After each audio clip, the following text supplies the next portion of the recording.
Welcome to the VGC podcast. My name is Christopher Knowles, and today we are joined by another special guest. If you're on YouTube, I don't know if you'll be able to see him, but Snickers is behind me, my dog, so he's listening in and trying to improve his volleyball skills too. But today we are jumping straight in like we always do. Again, if you have someone or a teammate that you know can really benefit from tips and tactics and strategies like we talk about here and how to improve in volleyball, then share the show with them. But today we're really going to be focusing on jumping, how to get a better jumping technique, how to close the blocks better, and how to train correctly and efficiently so you don't tire yourself out, but you still get the gains that you are going for.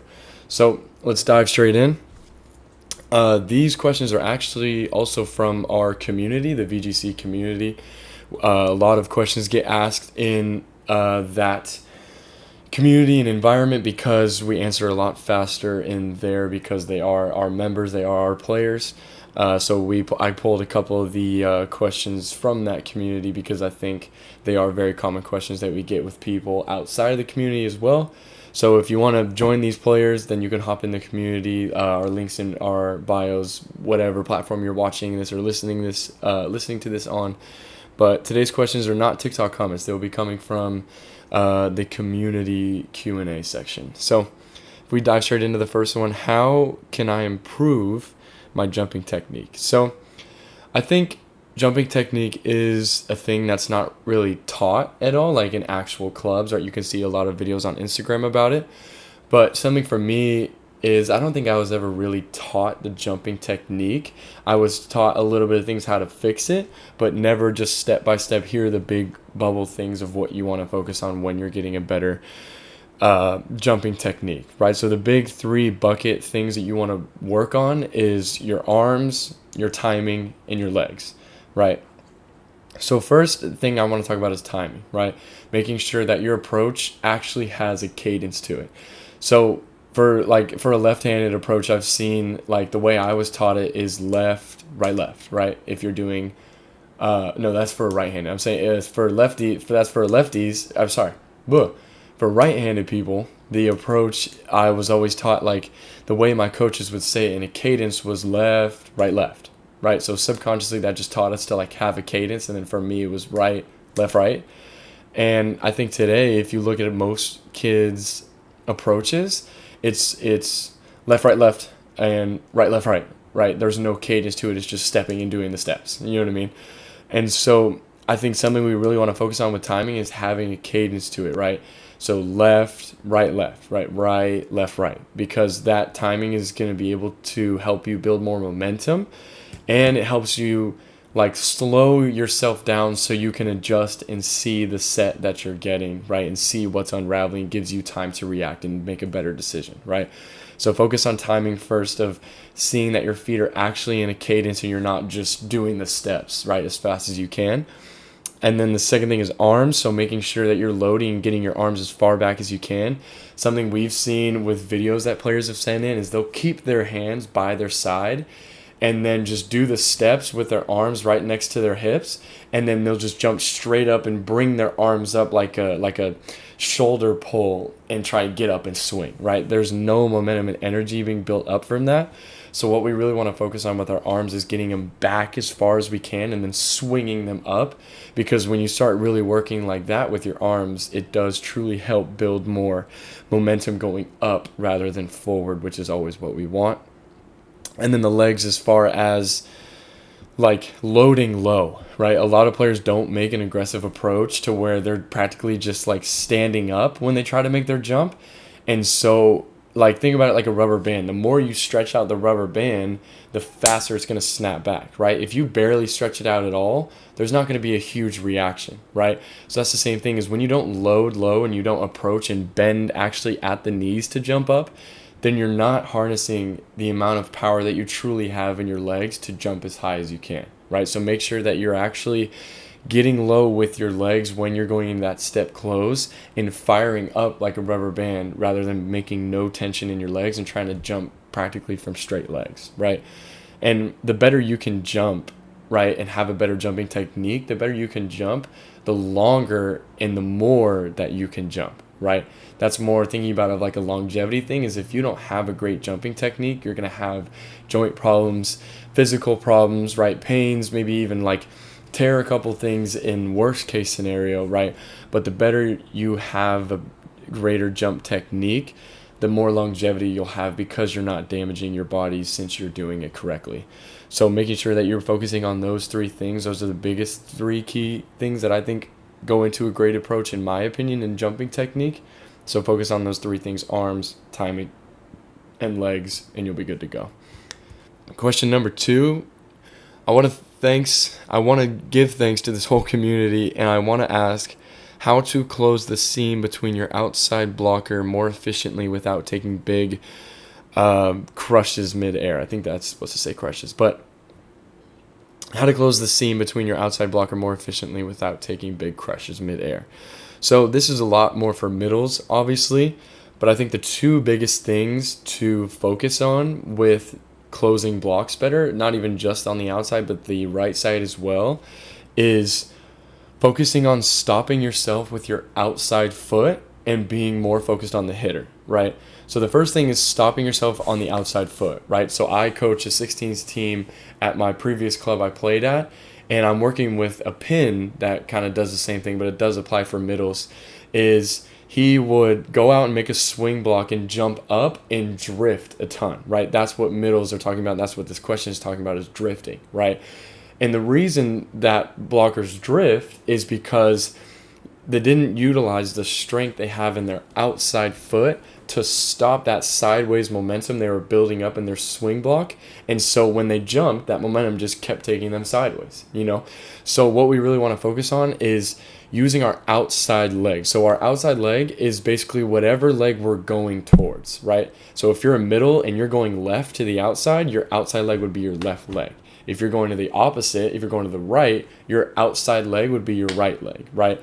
So when we make that swing block, we want to use that outside leg when we wrap around and get on that last step to get up and block, to utilize the strength and stop ourselves from going sideways and channel that sideways momentum into a vertical jump, right? Rather than a sideways mountain jump that looks like a mountain because you go up and sideways and then down, right? So make sure that you're stopping yourself with your outside foot, because that swing block momentum is going to take you sideways and drift, which is what happens when you collide with people or you land not in the same spot. So use your outside foot, but then also see the hitter, right? If the hitter is very clearly going down the line and you stop yourself in the angle, right, because you just make the same swing block every time, that's going to cause some serious problems and cause some serious gaps, right? Because the outside is taking the opposite that's hitting line, and you're taking the angle because you didn't see the hitter and you might have stopped yourself, and that's what creates a gap, right? So making sure that you and your pin blocker are watching the hitter so that when they're coming inside, the pin blocker should be coming inside with you and adjusting, and then you both jump up together, right? So making sure that you see the hitter first, where are they going, where are they approaching towards, and then using your outside foot to stop yourself and be strong and be focused in what you're trying to do with the actual block that you're trying to execute. So that is my take on that for middles. And then the third question is, should I train 3 times full body or 2 times lower and 1 times upper body in the gym? So we were talking about this. This was kind of in a conversation about like the load that volleyball players have with practice and with weights. Is like, how are you supposed to balance both without hurting yourself, overdoing it, underdoing it, and all that stuff? So my biggest take in what I've seen in college is, let's say you're in preseason, so you're not like practicing every day, or if you practice 2 to 3 times a week, my biggest thing is, let's say you're practicing 3 times a week, then you should be in the weight room at least twice a week, right? So if you practice Monday, Wednesday, Friday, you should be in the gym Tuesday, Thursday, right? If you only practice 2 times a week, then I would probably up it to 3 times of working out, right? So if you're Monday, Wednesday, then go Tuesday, Thursday, Friday, right? Or Tuesday, Thursday, Saturday, however you want to break it up, right? But I would say you want to be doing something to enhance your volleyball abilities 6 out of 7 days of the week, right? So if you practice 3 days, work out the other 3, right? If you practice 2, whatever it is, work out 4 or go and even it out somehow, right?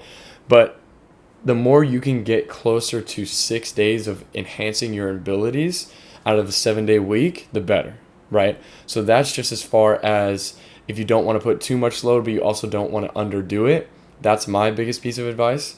But then also, should you do 2 days of lower body? Should I do legs one day, upper body the next? Something that I found is something that we do in college is train full body every single day we're in the gym, right? It sounds a little bit crazy, but at every level, you're going to be practicing and using your entire body, obviously, but you're also going to be in the workout room, the weight room, doing compound movements that incorporate practically every muscle in your body, because that's what volleyball requires, right? Like, we do some crazy workouts that are super amazing for volleyball in college right now, and they incorporate legs and your core and your back and your shoulders all at the same time, because when you're going up to swing, you're going to pass, you're going to block, those are the muscles that you need, right? So something for me personally, as I did this train where I split it up, I would do legs and then push and then pull and then legs and then push and then pull, and then I went upper body, then lower body, and then upper body, then lower body the next day. And what I found with that is one half of my body would be so overworked and the other half of my body would feel so weak, right? So on Monday I would do legs and I'd feel great. And then Tuesday and Thursday I do push and pull, and then Thursday night when I would practice, my upper body just feels done and my legs feel like they're just jello and they're weak, right? They haven't even been worked at all, right? So that's where I see the benefit of training full body is like you work and you touch on every single muscle in your body that you need every single day, so they're stimulated enough to grow, but they're not overstimulated to where you're not focusing not on that exact area. They're just all getting hit, they're all getting stimulated, and that is what helps growth, because you adapt to that new level of strain on your muscles, right? So that's my biggest thing. Try and do 6 days out of 7 days a week of just enhancing your abilities. Split it up, practice and workouts, whatever numbers those are. When you do your workouts, do full body and incorporate compound movements that enhance your volleyball abilities, things that strengthen the muscles you need for volleyball. And then also the biggest thing, the third biggest point is like listen to your body, right? Like today shooting this video, I'm extremely sore, right? Because we worked out on Monday, practiced on Tuesday, worked out on Wednesday, practiced on Thursday, and we were going hard every single day. You know what I mean? And so now my body is taxed, right? Is it smart to go to the weight room again today and then play tomorrow and play Sunday and then Monday, Tuesday, Wednesday, Thursday again? Probably not, right? Because resting actually has tremendous benefit, and sometimes resting is actually better than being in the weight room or being in the practice gym, because you're giving yourself time to recover and adapt to the new level of strain, right? Because if you are working hard and you're gaining strength and you never give yourself time to recover, right, you're always going to be staying in this area, right? Because you have all this energy and you use it up, right? And then you just stay in this little area. But if you use all your energy and then you build on it and then add a little bit more to the top half of it, right? You make the glass taller, then you go all the way down, you have more energy to use, and then you get it back up full to the top, and then you expand the top of the glass, right? And then over time, that glass just keeps getting bigger, and that's how you build muscle, build endurance, build strength, all that stuff, right? And so that's what's crucial, is that rest time to make your glass taller, make your energy tank bigger, so that you can enhance different things, push yourself harder, lift heavier, lift faster, and all those amazing things. So the more you can focus on getting 6 out of the 7 days a week to enhance your abilities, right? Doing movements that train your full body and train yourself to enhance what you need muscular-wise and strength-wise as a volleyball player, shoulders, back, legs, calves, ankles, all that stuff, right? Arms, even that, and all that stuff. But then also listening to your body and resting, right? Resting can be better than exercising if you're doing it well and if you're not doing it too much, right? Resting, stretching, recovering can only build that tank to the fullest again and add a little bit more to the top and build that glass, build that energy tank. So those are the 3 questions that I pulled from the VGC community, and that is the end of the episode for this week. If you like this episode, share it, and we will see you next week, and always grow together.